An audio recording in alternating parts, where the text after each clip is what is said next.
In this video, we're going to look at the command term explain, which is really, really important because it comes up in every subject. It's the most common command term that is consistent in all of your exams.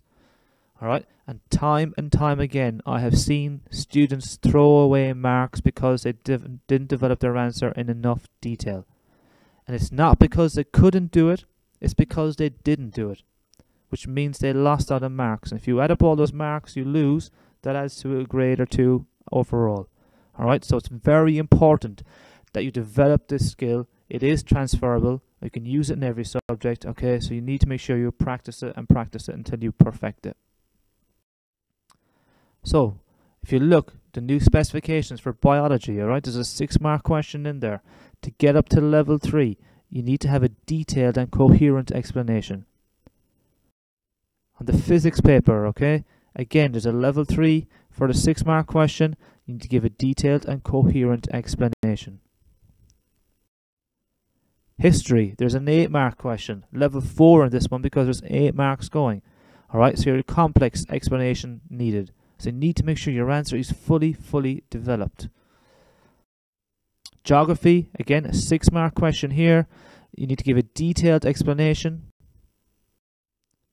Business studies, okay, in the business studies paper you get the words explain and analyze. They both mean the same thing. The only difference is analyze. You need to link your answer to the case study. Alright, that's the only difference. So the way you structure it won't change. And history here, Edexcel, there's a 12-mark question. If you look at the level 4 marking there, you need to give an analytical explanation is given. Alright, so you need to make sure your answer is developed, is consistent, alright, and you're showing a line of reasoning. Your argument is coherent, sustained, and it's logically structured. So how do you do this? What does it look like? There's a simple technique I'm going to show you. It's called the peel technique. So you start off, you make a point, you then explain it, and then this is where most students fall down. So if you find extended writing hard, or if you have students who need a bit more support, this is where they need to focus on the most. Alright? Effect. What is the impact of the argument they are making? L then is link it to the context of the subject, so answering in the context of whether it's history, business, geography, biology or physics, whatever it is, you're answering it in that context.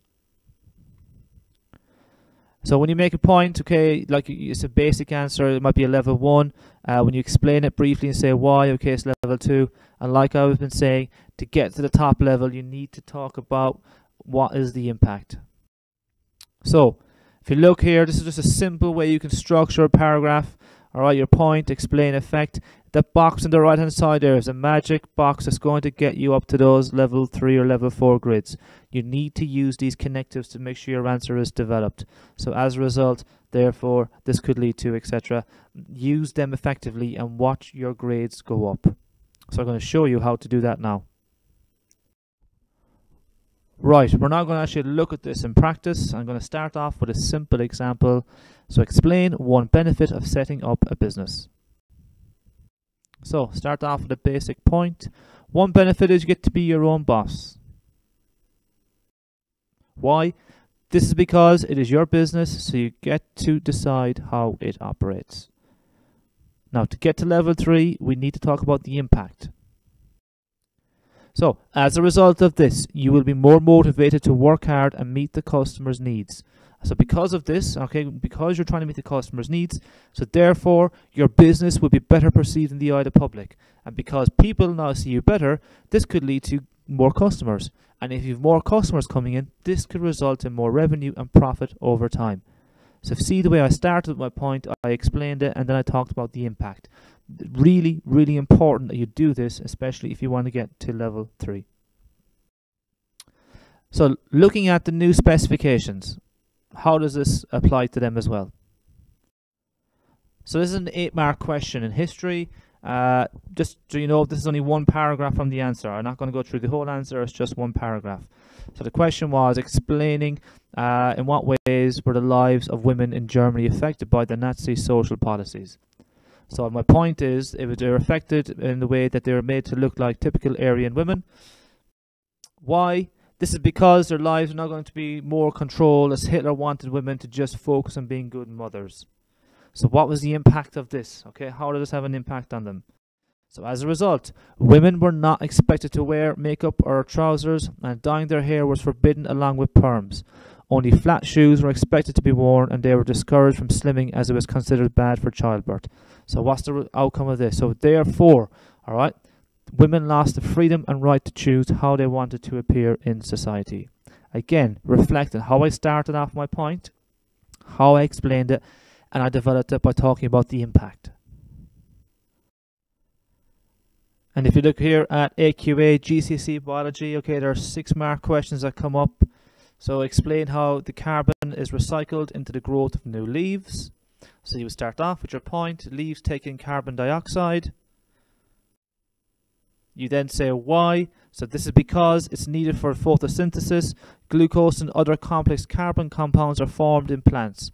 So microorganisms such as bacteria and fungi decompose these carbon compounds found in the leaves. So what's the impact of this? So as a result, they respire, causing the released carbon in the form of carbon dioxide. This is then taken in by plants for photosynthesis, which leads to the production of glucose. Plants then use this glucose, causing the production of amino acids, proteins, and cellulose, which is needed for the growth of new leaves. So look at how I started at the point, I explained it, and then again, to get to the top marks, you need to talk about the impact. Business studies, analyze. Remember, when you see the word analyze in your business paper, the difference is you need to talk about the case study, okay? So in this case study, we look at Krispy Kreme. We're going to focus here on the government as our stakeholder. So one stakeholder affected is the government, that's my point. I then say why. Okay, it's opened a new store in Glasgow, the policy in place that works in the local community to tackle long-term unemployment. So I'm saying why, but now what is the impact of this decision? So as a result of doing this, they're hiring more employees, okay? And those more employees will pay taxes to the government. Therefore, if they're paying taxes to the government, they'll be contributing to the tax system as opposed to taking from it, which means the government will make more money. This could lead to the money being used for the local government to improve local infrastructure. That seems to be a problem at the minute. Again, this information comes from the case study, so you need to make sure you include it in your answer where you can. And for example, they can improve their service to make sure it minimizes the length of traffic queues. Okay, this is a 12-mark question from Edexcel exam board. Same concept, same command term, same technique. Okay, it's just more marks going for it. This is just a 1 paragraph too. I'm not going to read it out because it's too long, but you can see how I've made a point. I've said why, this is because, and I've talked about the impact. Obviously in history, you need to give a lot of facts and figures, so your answers might be longer than other subjects because of all the information you need to include. Alright, so again, this is just its structure we're focusing on, not kind of the content, so as to speak. And the last thing I'm going to leave you with is a tip on just being careful on how to use connectives. I'm pretty sure you'll have heard of, your teachers would have told you about words like in addition, furthermore, moreover, which are really good to use, and well done if you are using them.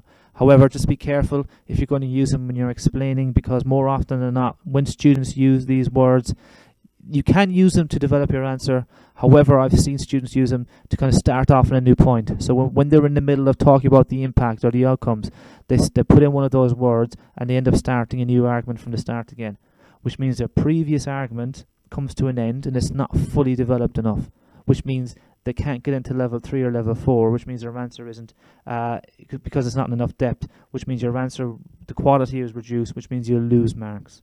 So just be careful if you use those words. Alright, so make sure you practice, perfect, and transfer. Okay, it's transferable across all subjects. Okay, so best of luck.